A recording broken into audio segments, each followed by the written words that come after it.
Olá pessoal, tudo bem? Eu sou o professor Franciel Amorim, professor da Rede Municipal de Petrolina.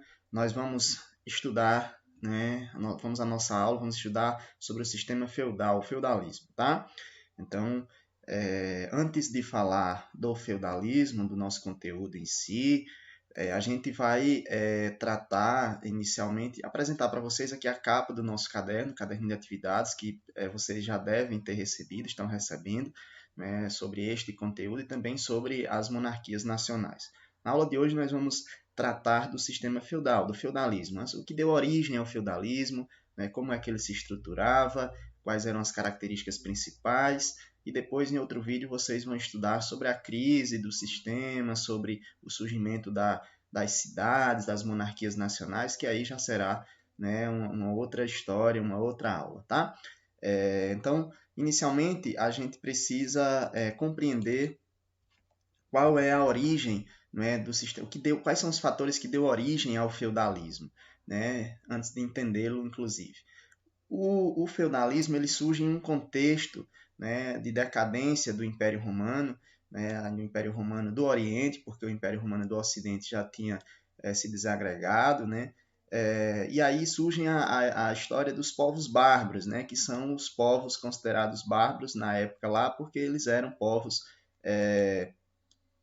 originários da Ásia, né, chamados de hunos, também do leste europeu, os eslavos, também do norte da Europa, germânicos, né, e os germânicos, por exemplo, eles eram subdivididos em visigodos, ostrogodos, burgúndios, né, vikings, vândalos, suevos, lombardos, francos e etc. Eram bem complexos, eram multifacetados, eram vários povos que compunham os germânicos. Eles formaram reinos instáveis de curta duração e também entre si eles eram rivais. Então, germânicos eram rivais entre si, mesmo dentro de uma mesma estruturação de povos. Né? E aí, o que demarca para eles serem considerados, entre aspas, bárbaros, é o fato de que eles não pertenciam, né, à cultura romana, ou seja, eles não pertenciam à cultura ocidental e não integravam ao Império Romano. Então, a gente vê aqui nesse mapa, né, os reinos, né, os curtos reinos dos povos, entre aspas, bárbaros, Reino Franco, visigodos, ostrogodos, né, burgúndios, alamanos, certo? E aqui os eslavos, e aqui a gente vê o Império Romano do Oriente, que ainda estava de pé, né, mas ameaçado por esses povos que constituíam esse conjunto de povos chamados bárbaros, né? Aqui os vândalos, aqui os anglo-saxões, enfim, vários povos que compunham reinos nesse contexto já da Europa, certo? E fazendo fronteira com o Império Romano do Oriente, certo? Então, o que é que a gente vai perceber? Que o feudalismo, um dos fatores importantes para o surgimento dele vai ser do sistema feudal, vai ser esses povos bárbaros, esses povos, principalmente os germânicos. Por quê? Porque esses povos eles viviam em trânsito, em guerra, né, e buscando novos territórios. Então eles vão invadir, né, vão adentrar ao Império Romano. Né? Os bárbaros eram povos que eles eram chamados assim porque viviam além das fronteiras do Império Romano, não tinham uma cultura romana incorporada, né, ao seu mundo, à sua cultura. Então a situação vai se agravar no século IV, quando os germânicos eles migraram para o interior do Império Romano, fugindo dos hunos. Então, na própria perseguição entre eles, né, entre os povos bárbaros, o Império Romano vai se desintegrar, né? Vai haver uma total desintegração do Império Romano em 476 já, claro, depois de Cristo, no século já na segunda metade do século V. Então a gente tem aqui alguns fatores que vão tanto os fatores dos romanos, de contribuição dos romanos, quanto de contribuição dos bárbaros, que vão favorecer, ou seja, que vão dar terreno para a constituição do feudalismo. Tá? Aqui na parte dos romanos a gente tem a vila romana, ou seja, no próprio Império Romano já existiam as vilas, que eram os senhores romanos que abandonaram as cidades e foram para os seus latifúndios no campo. ou seja, dando origem aos feudos medievais. E aí construíram grandes castelos, né, tererê, que eram justamente para morarem e proteger-se justamente dessas ameaças externas, certo? Que estavam circundando. O colonato, né, era um sistema também já no Império Romano, em que muitas pessoas foram buscar proteção e trabalho nas terras dos grandes senhores. Para utilizar esta terra, deveriam ceder metade do que produziam ao proprietário. Então, junto com os senhores, com os grandes proprietários de terra, os próprios camponeses, né, pobres, também foram se esconder, foram em busca de proteção, e aí, claro, tinham que trabalhar nas terras já do senhor, e pagar metade, né, entregar metade da produção que conseguisse como pagamento da terra. Aqui pelo lado dos bárbaros, a gente tem, pelo lado dos bárbaros, a gente tem os bárbaros, eles trabalhavam na perspectiva agropastoril, né, a atividade básica destes povos, tanto dos germânicos, dos francos, enfim, eram a atividade agropastoril, ou seja, de agricultura e de pecuária, né, de criação de animais. Os comitatos eram aqueles guerreiros, né, que juravam defender seu chefe, né, este os equipava, né, com armas, com proteção, e o benefício, que era uma recompensa, né, que os chefes militares davam aos seus guerreiros após obterem alguma conquista. Como os bárbaros, ou seja, germânicos, francos, eles eram povos guerreiros, ou seja, eles buscavam adentrar novos territórios, conquistar, ou seja, guerrear com outros povos. Então, esses que iriam para a guerra, eles eram recompensados por seus chefes, né, com esse benefício.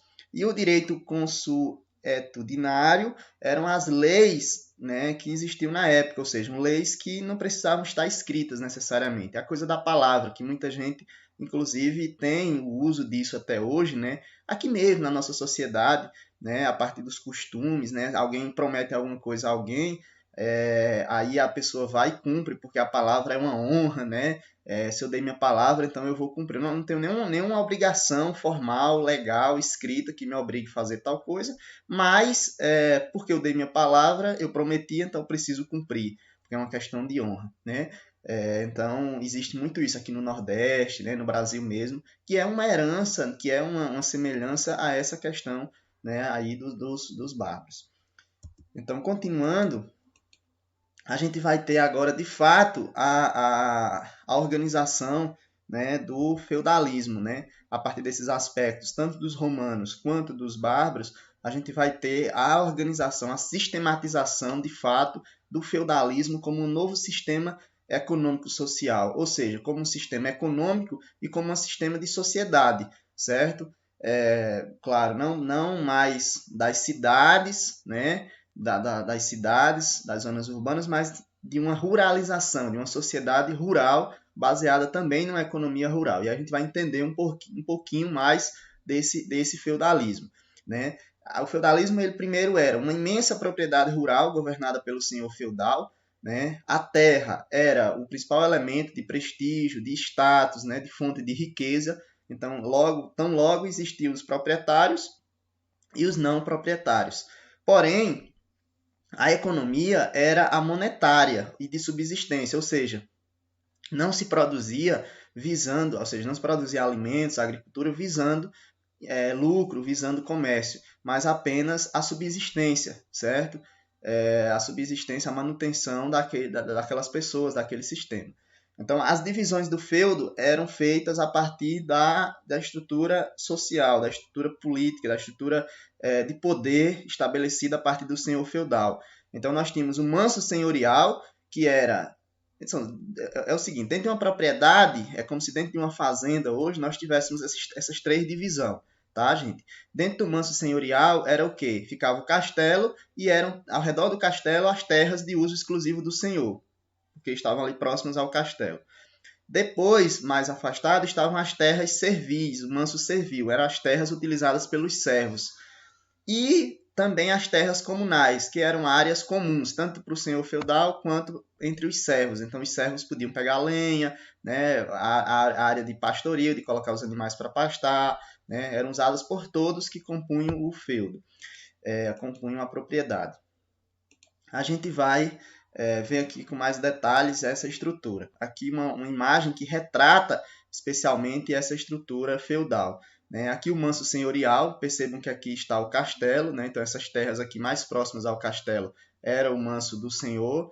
Né? Aqui o manso comunal, ou seja, comum para todos, e aqui o manso servil, que era maior e eram lotes distribuídos entre as famílias de servos e camponeses que serviam, né? Ou seja, ao senhor.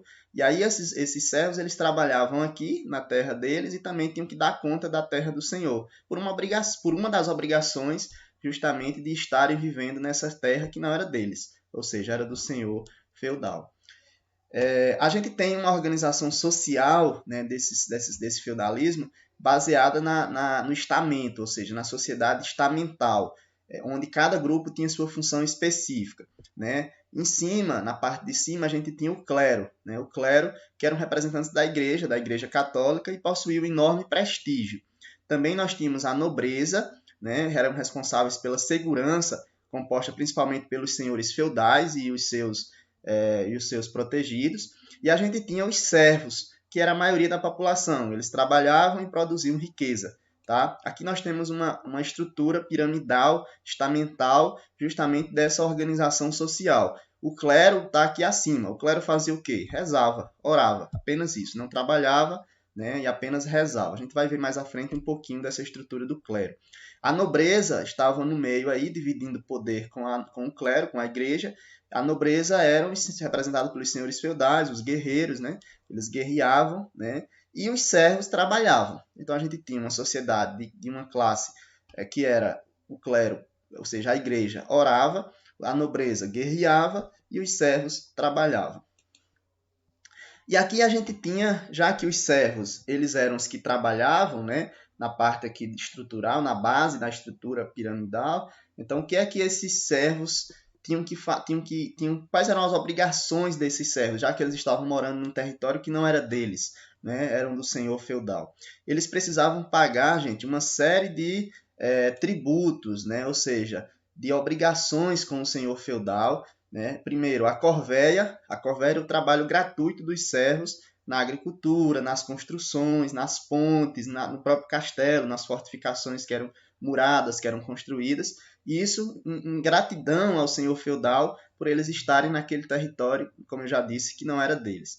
As banalidades eram um imposto pago pela utilização da infraestrutura do feudo, o moinho, o forno, o celeiro, né? Então toda a estrutura que o feudo possuía era do senhor feudal, não apenas a terra. Então os servos tinham que pagar imposto também por essa estrutura, pelo uso dela, né?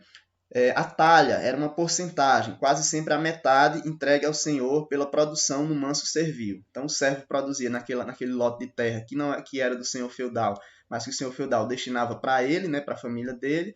Então o servo tinha que dar metade, geralmente, da produção, da colheita para o senhor feudal. Fora esses outros impostos aqui que eu já estou citando. Né?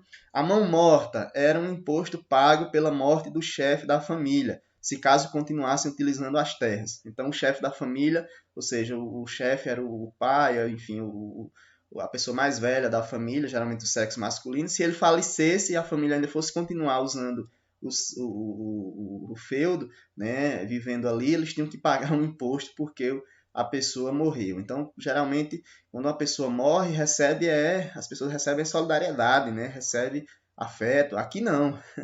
Se morresse o chefe da família, tinha que pagar imposto porque ele morreu para continuar usando a terra. Por quê? Porque aquele acordo inicial foi com o chefe. Então, eles tinham que pagar esse imposto, inclusive, para reavivar o acordo, reavivar a obrigação de continuar na terra do senhor. A captação era um outro imposto anual pago individualmente ao senhor feudal.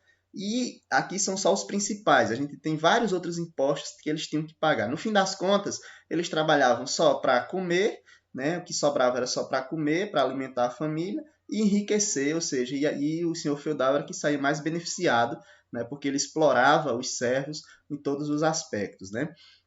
Os servos também eram obrigados a prestar serviço militar em caso de guerras, né? E dar hospitalidade ao seu senhor sempre que ele fosse, né, nas terras dos servos.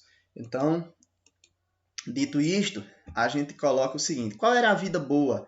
Né? Quem é que tinha vida boa nesse sistema aí? A nobreza, né? Porque a nobreza ela vivia do trabalho alheio. Né? A nobreza ela era tanto a Igreja Católica quanto os próprios senhores feudais. Então, a Igreja Católica ela reforçava o seguinte: o papel da nobreza é a proteção material da sociedade, é proteger por meio da guerra, por meio da ação militar, e ela não tem que trabalhar, pegar, cultivar o solo, produzir, não. A nobreza só vive, né, para proteger, né, a sociedade, aquela sociedade, os territórios, enfim. Então, entre a própria nobreza, vão existir relações que são relações chamadas de sucerania e vassalagem. Ou seja, o sucerano era aquele nobre que doava um benefício, ou seja, que doava um feudo a outro nobre. Às vezes, entre os próprios nobres, né, haviam aqueles nobres mais ricos e aqueles nobres menos ricos, ou não vou dizer pobres, mas médios, ou que não tinham, às vezes, um feudo, ou que não tinha, mas era o nobre, era herdeiro de família nobre. Então, o que é que acontecia? Um outro nobre muito rico entregava um feudo, né, uma propriedade para aquele outro nobre cuidar, proteger e ser o dono, entre aspas. Né? E aí esse nobre que recebia a doação, ele era o vassalo, né? Ou seja, era o vassalo que estava sob comando do outro nobre maior, mais rico, né? Mais poderoso. Então ele recebia o benefício, o vassalo, e fazia um juramento de fidelidade ao sucerano, porque se houvesse traição, né, ele era punido, inclusive, severamente. Né? Então tinha que ser fiel, totalmente ao sucerano, certo? Ao rei. Geralmente eram os mais poderosos que faziam essas doações. Então o senhor feudal ele tinha o poder local, né? O rei na prática tinha poderes ilimitados, já a igreja tinha o poder universal. O senhor feudal tinha o poder local, ou seja, do castelo, né? Das terras que compunham ali o castelo, o manso servil, o manso senhorial, o manso comunal. O rei, na prática, tinha poderes limitados, né? Porque quem mais estava à frente era a Igreja Católica, que tinha o poder universal. Inclusive, a Igreja Católica passou nesse período aí do feudalismo, do século VI, né? Até os séculos depois do século X, século XI, século XII, século XIII, enfim, XIV, até o século XIV, vamos dizer aí, a Igreja Católica ela era proprietária de 1/3 das terras de toda a Europa, de todo o continente europeu. Ou seja, de cada 3 feudos, né, 3 propriedades que existiam, uma era da Igreja Católica. Então, imagine aí, né, que mais de 30% do território da Europa era de propriedade da Igreja, porque a Igreja ela recebia doações, né, recebia muitos benefícios, né, tanto dos senhores, né, dos senhores feudais, da nobreza, quanto também, às vezes, dos servos que tinham que pagar também tributos à igreja. Então, a igreja ela influenciava a vida e o comportamento das pessoas, isso por conta de um conceito muito básico, que é o conceito de teocentrismo. Né? Deus era o centro do universo, né? Deus era a explicação para todas as coisas. Então, a igreja, por que ela fazia isso? Né? O teocentrismo é a ideia de que Deus, né, é o centro, né? Então o homem é servidor de Deus, precisa obedecer às leis de Deus, né? As leis regidas pela religião. Então o clero ele era dividido, né, em dois aspectos, em duas organizações básicas. O clero secular, né, que eram aqueles que viviam em contato com os fiéis, né, os padres, né, os bispos, aqueles que viviam mais diretamente nas comunidades, e tinha o clero regular, né, que era o clero, ou seja, eram os membros da igreja que viviam em conventos e em mosteiros. Né. O clero regular coube a conservação de importantes manuscritos gregos, né, e latinos, preservando a cultura da antiguidade clássica. Eles praticavam canto gregoriano, né, a igreja monopolizava a educação e a cultura, né, só tinha acesso à educação, aos livros, à leitura, à escrita, né, às línguas, enfim, à arte, quem era membro da igreja, no caso, principalmente o clero regular, né, que tinha essa possibilidade maior de ter acesso à cultura, né, letrada, à cultura do conhecimento. E a igreja ela se organizava, né, da seguinte forma. Né, os monges eram responsáveis pela cópia à mão, né, de livros, né, e eram chamados de copistas. As universidades eram os espaços onde surgiram, na Baixa Idade Média, século XI ao século XIV, né, mestres e estudantes em torno de uma cidade específica, destacava-se pelo ensino de determinada disciplina, né? Ou seja, vai haver uma especialização, vai haver um aprofundamento de estudos, não apenas religiosos, mas filosóficos, teológicos, de modo geral, né? Do direito, enfim.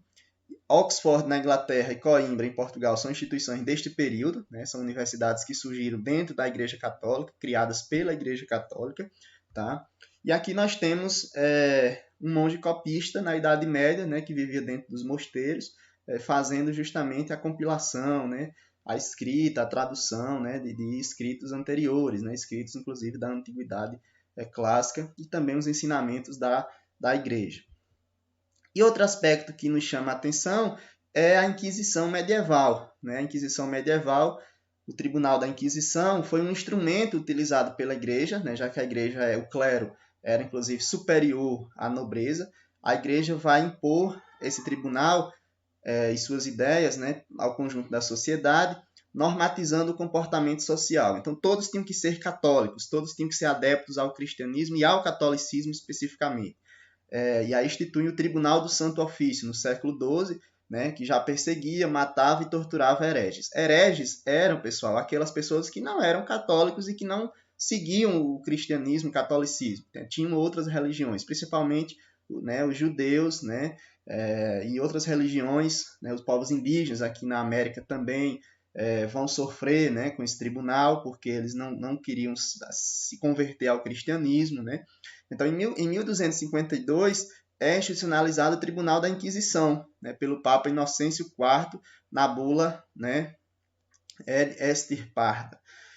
E aí se promulgava dentro desse tribunal o chamado auto de fé, né, que era uma cerimônia pública que comprovava perante todos o poder da igreja, inclusive o poder de matar, né, o poder de punir as pessoas à morte em função de delas serem hereges, ou seja, delas não seguirem, não obedecerem às regras da igreja. Então, na Península Ibérica, né, os judeus eles foram os alvos preferenciais, principalmente pela questão econômica, né, porque eles eram muito ricos, muitas vezes, né, e aí tinha uma religião que era o judaísmo, e muitas vezes essa perseguição aos judeus era em função de tomar deles a riqueza que eles possuíam, né, e aí fazia a matança de judeus a partir do tribunal. A pessoa era amarrada, né, e morria queimado, né, numa fogueira. Então imagine, a igreja, o catolicismo, se ele não fosse obedecido, né, a pessoa era condenada não por uma justiça comum, como a gente tem hoje, da pessoa ser presa, em alguns países tem até a pena de morte. Aqui não, aqui a pessoa era condenada à morte na fogueira viva, né, e era um espetáculo público, né, para quê? Para que as outras pessoas obedecessem, né, sentissem o horror de que se não seguissem essas ordens, né, essa doutrina, elas poderiam também serem mortas desta forma, tá, gente? Então a aula de hoje é tudo isso daí. A gente agradece pela paciência, pela participação aí de vocês que irão assistir, né? Fiquem todos bem, se cuidem. Qualquer dúvida, procure nosso plantão pedagógico para as dúvidas. Grande abraço.